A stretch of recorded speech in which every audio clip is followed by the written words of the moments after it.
Stakeholders in electoral process, like in our nation, and all the stakeholders should be blamed. I'm talking about number one, the umpire themselves, INEC, must sit up and be seen as being unbiased, as fair to all parties.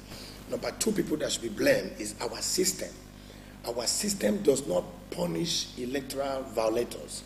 It rather sets up tribunal to decide real winners, recount the votes. So it's more of a biased system of only to be sure who has really won. So there are not enough tribunals to judge electoral cases. For instance, if you have won an election and you are now whoever you are, there are no sufficient indictment in the eyes of the law to bring your supporters to punitive measurement for the number of people they kill or maim or the blood they shed. Another stakeholder that should be blamed are the electorates themselves.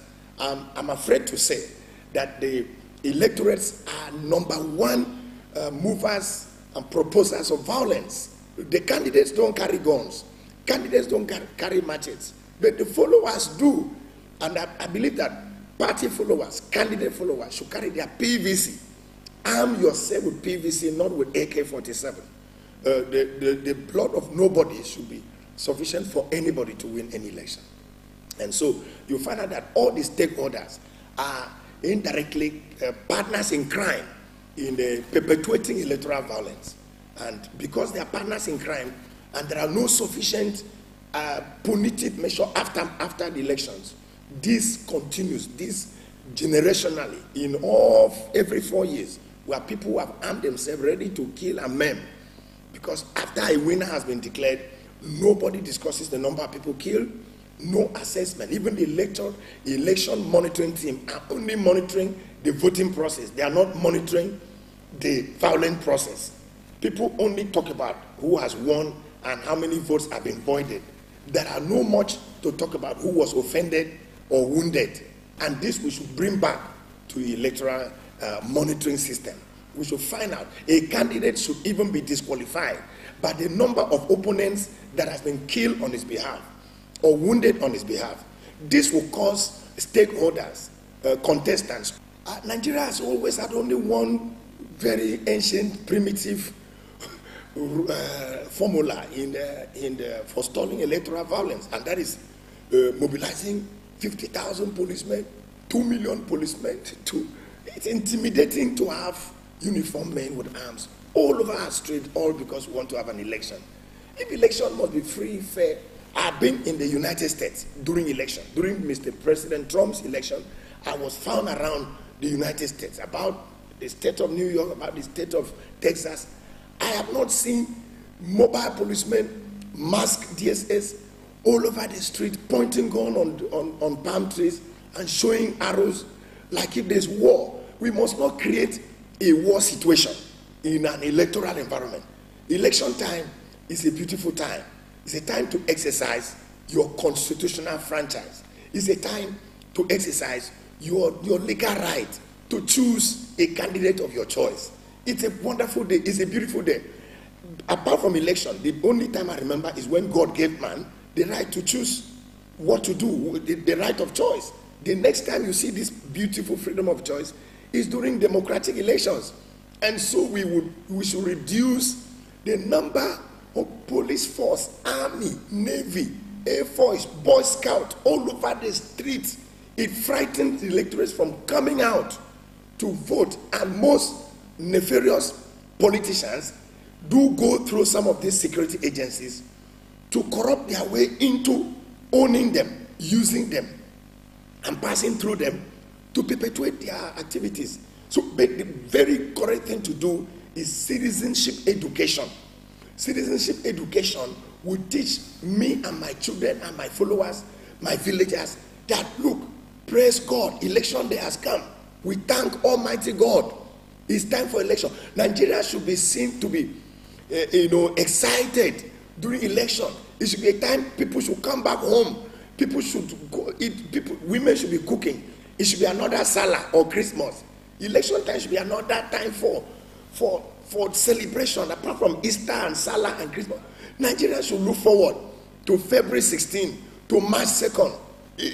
I should be on my best dress. People should be excited, and that it is only through citizenship education. We should be seen that our vote will count. It should be told us that our choices will count. And then another thing that will reduce electoral violence is election between two parties, APC and PDP, causes violence. Election between two parties, APGA and ADC, causes violence. Nigeria has more than 80 political parties. Why is it that during election, only two parties are given prominence by the media, are given attention by the electorate? We are only discussing between two candidates. If there's a broad-mindedness, an enlargement, an involvement of these parties, and Nigerians' participation and involvement in several parties, as much as 80 or 70 as they have been registered, it's not possible for 70 people to fight. It is only possible for two people to fight. That's why we have the pros and cons, the A and B, the up and down, the black and white. Fight is possible. But when the system is enlarged and the atmosphere is broadened, 70 parties, 80 parties will not be involved in fighting. The amount of tension will reduce. The amount of involvement will increase. And then the face-to-face me, I face you formula will go. And when there's no face me, I face you, everybody's involved. It becomes everybody's affair. One of the major causes of violence during election is the desperation of politicians, which are premeditated by the large expenditure, large volume of expenditures on electioneering campaigns. People who lose elections find out that they have lost their life savings, they have lost their income or loans. People take loans to contest election. Another reason for violence during election are what we call the instigative, inflammatory hate speeches across social media by followers and supporters of politicians. These statements are taken a little bit too far, and they infuriate the opposition and they cause violence. A third reason for violence in elections is inter-party disputes and discrepancies. A lot of water go under the bridge before a candidate emerges in Nigeria, and this has caused the other candidates, even within the party, to take a very confrontational attitude. A lot of sabotages, a lot of prejudices take place during and after elections, and this we have to set up a very strong mechanism system, possible legal system, to ward off this steam and let off this smoke in our electioneering campaigns. The effect on our democracy, our nascent democracy, our young democracy, the effect of electoral violence is that it further casts questions on our integrity. It questions even those that wins the election. Their consciences are blamed, their images are dented, their friendships are broken, and like I said, further crack in the wall of our unity. Nigeria is a very multi-tribal, multi-dimensional society. If you notice, people find themselves more of Hausa, Fulani, Igbo, Yoruba, Ibibio, Ijo, than they found themselves being Nigerians. And that is very frightening for a nation that is developing. We should look at the project of election as a project of national unity. Like I always suggest, the winner should stretch forth their hands to the losers to annex them in his government, and the losers should pick up a phone and congratulate the winners. This we can do because we have mature people, we are one people, we are one nation, and it's not a do or die affair. You see, I tell people, when once there's violence in election, the process is disrupted, the process is questioned, the result is questioned. It gives us a bad name to international communities. Lives are lost. And the funny thing with followers of politicians you don't know, they are the ones that die. I have not seen a politician really die during election violence. They are his boys, his cronies, his supporters, his partners, his voters that die. And so the first victim are women and children and the innocent ones. And you see the two elephant fight and the grasses suffer. So the problem there is that the nationality, our identity as a nation is threatened, our integrity as a people. It causes further divisiveness on tribal lines, on religious lines, and this will carry over, even though anybody wins or loses, we carry over into our body politic, and that further creates cracks in the wall of our defense and progress. Election violence is very detrimental to the national health of any nation, and Nigeria has been a big receiver of this. With free, fair, credible, and peaceful 2019 elections, the following are the benefits to us. Number one, infrastructure will be protected because vehicles and houses are burned. Number two, violent free election causes more confidence on the winners. And number three, losers should have a sort of a place to lean on, to fall back. Because what causes violence is that the losers have lost everything they ever have. There must be an inclusive governance after election to bring in even losers into government. When once I know I'm going to lose election, or if I lose election, I will still be part of government. That means I will still be consulted, I will still be participated, I will be involved. There will be minimum violence. The issue of winner takes it all causes people to go mental. They go crazy because they have lost fortune. Some had borrowed money they have involved. So government that must come in should involve the opposition, promise them, we'll work together, we'll be on the round table. After all, look at the Council of State. All former heads of state are seated there of different parties. This should be brought down to all levels, whereby everybody in a state, let's take for instance, Akwa Ibom State or Cross River State, if you lose an election, all those who contested that governorship with you must be in members of a certain council discussing with you. This is the only political solution. It will bring peace so that if anybody loses election, he does not think that he has lost his life.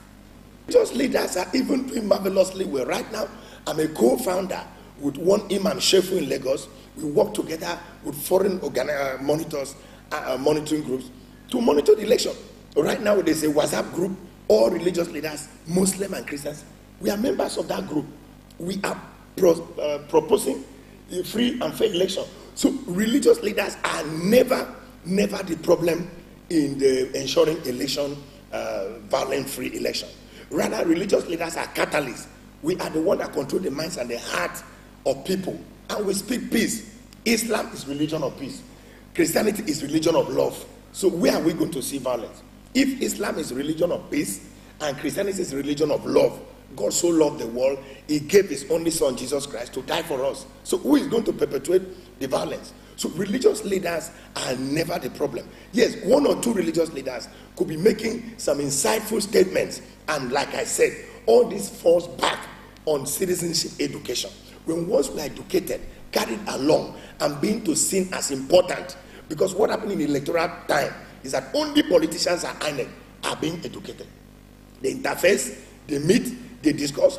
The voters have no place to interface. You and I will never meet to discuss. And everybody is a servant of somebody, either in one political party or the other. So the government, whoever you win, bring down this election thing to the table. Bring it down to the level of the farmers and the headers, level of the drawers of waters and fetchers of wood. Let the election come down. Let the election not be done in Lagos, Abuja, Calabar, Uyo. Let it come down. Bring it down. Let it not just be only campaign. Immediately after campaign and election, the next season should be electorate education. Voters, I know that INEC has voters, education units. But, okay, I have not really seen much done by them. And they can't even do it alone. They can't do it alone. That's why I said the critical mass of the shareholders of the electoral process are the voters, the critical mass. 99% are the voters, only 1% are the contestants. Look at Nigeria, a country of more than 180 million people. How many are the politicians among them? Not up to 20 million are the politicians among them. It's about 160 million who are the masses, the critical mass. So the election process should be brought to the table of the ordinary man on the street and discussed. Many Nigerians don't know how the process goes. And so a lot of misunderstanding, a lot of second guessing, a lot of insinuation, of course, a lot of fake news has infuriated and manipulated the process and made the average Nigerian feel that in election time is war. He should stay at home, lock his door. Look at the number of people who have collected their voters. That takes me to my last message yes. that I want you to give. Yes. That has always resulted to apathy. Please send out a message to Nigerians that they need to go out and exercise their franchise. Any Nigerian who has been privileged to register should go and collect his voter's card, the PVC. Any Nigerian who has the PVC should on the election day go out on time and queue up, be patient and get accredited and vote. Wait after the vote till your vote is counted. This is the only right in this country. All writings on WhatsApp and social media will not. Christians and Muslims, listen to me. INEC will not count your prayers. They will count the votes. So if you are a Christian or a Muslim and you are sitting down there praying and binding and losing, listen to me. Nobody will count prayer. They will count your vote. Step out there and vote for the candidate of your choice. The only way you can have a say in the management of this country, which is our home.